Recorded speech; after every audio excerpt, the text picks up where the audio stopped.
وفاقی وزیر پیٹرولیم علی پرویز ملک کا کہنا ہے کہ مکہ مشترکہ معاہدے پر پوری قوم کو فخر ہے۔ پاکستان خطے میں نیٹ سیکیورٹی پرووائیڈر بن کر ابھرا۔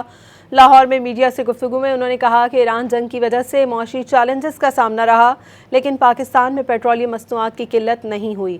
وزیر اعظم نے مشکل فیصلے لیتے ہوئے ملک کو ترقی کی راہ پر گامزن کیا۔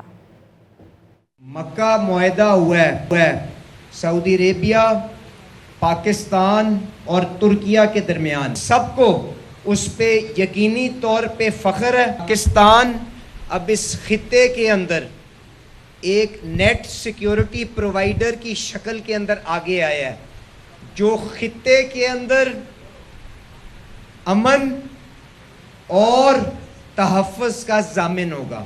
وزیر اعظم شہباز شریف صاحب نے بہت سے مشکل فیصلے لیتے ہوئے حتمی طور پہ وہ جو گونج ہمارے ارد گرد سنائی دیتی تھی کہ پاکستان آج دیوالیہ ہوا، کل دیوالیہ ہوا، اس کو ختم کر دیا۔ پاکستان کے اندر قیمتوں کا چیلنج بہت بڑا ہمارے سامنے آیا، آج بھی سامنے کھڑا ہے، پر کم از کم قلت کا کسی جگہ کے اوپر بھی وزیر اعظم شہباز شریف صاحب اور ان کی ٹیم نے خارجہ محاذ کے اوپر مدد لے کے، معاشی محاذ پہ مدد لے کے کسی جگہ پہ دی۔